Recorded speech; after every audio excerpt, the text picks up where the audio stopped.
Okey, Assalamualaikum. Kembali balik ke channel aku.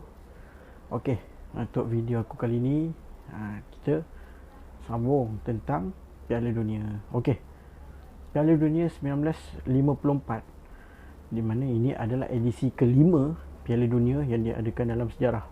Okey, untuk edisi kelima ni 1954, yang menjadi tuan rumahnya adalah Switzerland. Dan berlangsung pada 16 Jun hingga 4 Julai 1954, dan dibuat di 6 venue dalam 6 bandar. Okey, 6 bandar yang terlibat tu adalah di Basel, Bern, Geneva, Lausanne, Lugano dan juga Zurich.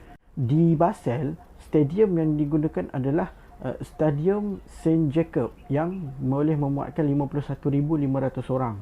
Di Bern, stadium yang digunakan adalah Stadium Wankdorf yang boleh memuatkan 64,000 orang, dan ini adalah stadium terbesar yang digunakan pada edisi 1954 ni.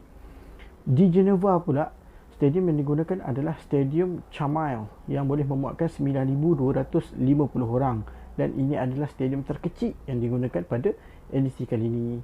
Okey, di Lausanne, stadium yang digunakan adalah Stade Olympique de la Pontaise, di mana stadium ini boleh memuatkan 54,000 penonton.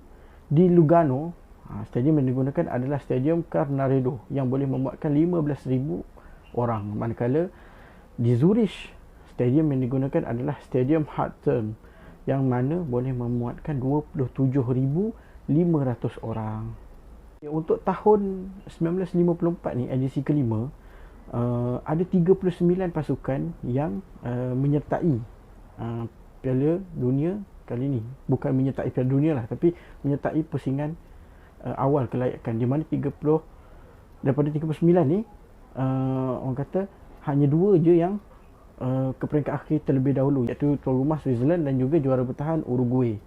Manakala 37 pasukan lain akan bertanding dalam pusingan kelayakan terlebih dahulu untuk mencari 14 lagi pasukan yang akan main di peringkat akhir Piala Dunia tersebut. Okey, jadi 14 tim yang layak bermain di peringkat akhir FIFA World Cup 1954 edisi kelima adalah Austria, Belgium, Brazil, Czechoslovakia, England, Perancis, Hungary, Itali, Mexico, Jerman Barat dan juga Yugoslavia. Manakala ada 3 pasukan lain yang buat penampilan kali pertama pada Piala Dunia, iaitu Korea Selatan, Turki dan juga Scotland. Okey, untuk format pertandingan, okey, 16 tim ni dia akan dibahagikan kepada 4 kumpulan, di mana kumpulan 1, kumpulan 2, kumpulan 3 dan kumpulan 4. Okey, untuk kumpulan-kumpulan ni, satu kumpulan 4 tim lah, dan format dia dia akan ada suku akhir. Dia tak macam dululah. Dulu terus juara kumpulan, 4 juara kumpulan ni pergi ke separuh akhir. Sekarang ni dia buat juara dan juga naib juara kumpulan akan layak ke suku akhir terlebih dahulu. Okey, untuk pembahagian kumpulan-kumpulan ini adalah, okey, untuk kumpulan 1 ada Brazil, Yugoslavia, Perancis, Mexico. Untuk kumpulan 2 ada Hungary, Jerman, Turki, Korea Selatan. Untuk kumpulan 3 ada Uruguay, Austria, Czechoslovakia dan juga Scotland. Okay, untuk kumpulan 4 ada England, Switzerland, Itali dan juga Belgium. Okey, untuk peringkat 16 terbaik peringkat kumpulan ni, juara setiap kumpulan yang layak ke suku akhir adalah Brazil, Hungary, Uruguay dan juga England. Manakala pasukan yang menduduki tangga kedua yang juga turut layak ke peringkat suku akhir ialah Yugoslavia, Jerman Barat, Austria dan juga Switzerland. Okey, untuk pertemuan di suku akhir, mempertemukan Hungary dan juga Brazil, yang di mana pada perlawanan ini menyaksikan Hungary menewaskan Brazil dengan keputusan 4-2. Manakala juara bertahan Uruguay menewaskan England dengan skor yang sama, iaitu 4-2 juga. Jerman Barat menewaskan Yugoslavia dengan skor 2-0. Manakala Austria menewaskan tuan rumah Switzerland dengan skor 7-5. Okey, jadi 4 pasukan yang menang tadi, iaitu Hungary, Uruguay, Jerman Barat dan juga Austria, diorang ni layak ke separuh akhir. Okey, di peringkat separuh akhir ni pula menyaksikan Hungary menewaskan juara bertahan Uruguay dengan skor 4-2. Manakala Jerman Barat menewaskan Austria dengan skor 6-1.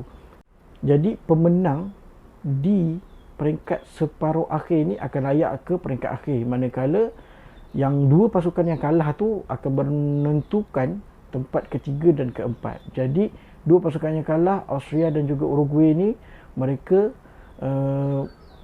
bertanding lawan sama sendiri untuk menentukan siapa tempat ketiga dan keempat, dan keputusannya Austria menewaskan Uruguay dengan skor 3-1. Jadi Austria di tempat yang ketiga dan Uruguay di tempat yang keempat.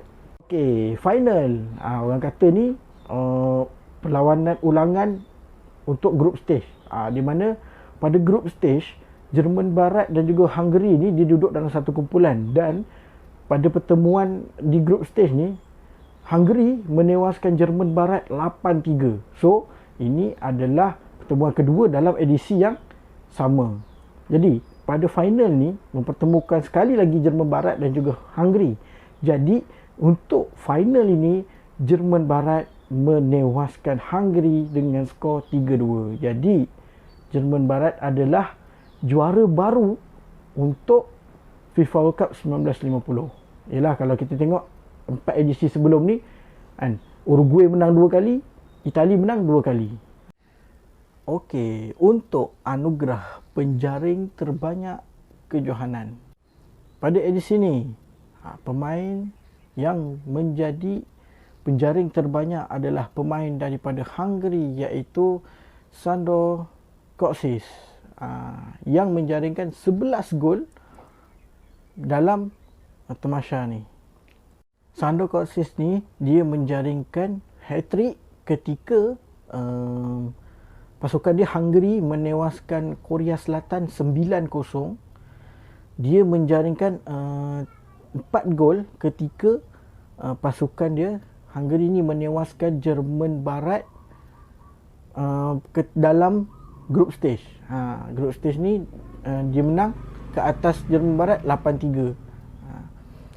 Pada suku akhir, dia menjaringkan 2 gol ketika Hungary menewaskan Brazil 4-2, dan dia juga menjaringkan 2 gol ketika Hungary menewaskan Uruguay dengan skor 4-2. Okey, untuk edisi kelima ni 1954, ini adalah kali pertama anugerah pemain terbaik dan juga penjaga gol terbaik diadakan, dan pemain terbaik pertama yang dinobatkan dalam sejarah Piala Dunia adalah pemain Hungary, iaitu Ferenc Puskás. Okey, aku yakin yang ramai antara kita yang familiar dengan Ferenc Puskás ni. Okey, untuk anugerah penjaga gol terbaik jatuh kepada Gyula Grosics yang juga daripada Hungary. Hungary memang tapau habis kan, anugerah daripada pemain terbaik, penjaga gol terbaik, penjaring terbanyak, semua dia orang tapau. Cuma yang dia tak dapat Piala Dunia je. Just duduk nombor 2 je sebab kalah dengan Jerman Barat di final. Kesimpulan dia, okey, kalau kita tengok Jerman Barat dengan Hungary ni dijumpa 2 kali. Kali pertama dan kali kedua. Jerman Barat kali pertama dia kalah 8-3, kali kedua baru dia menang di final 3-2. So dekat sini kan, apa-apa pun kalau kita gagal kali pertama, tak bererti kali kedua tu kita akan gagal. So itulah pengajaran dia kan, daripada apa yang berlaku pada Jerman Barat. Okey, so sebelum berpisah, macam biasa lah, aku nak bagi sikit kata-kata mutiara lah untuk panduan kita semua. Okey, perbuatan adalah cerminan hati. Jika hati kita ni dipenuhi dengan kebaikan, maka sikap dan tindakan kita akan baik. Begitu juga sebaliknya. So, jumpa lagi. Terima kasih.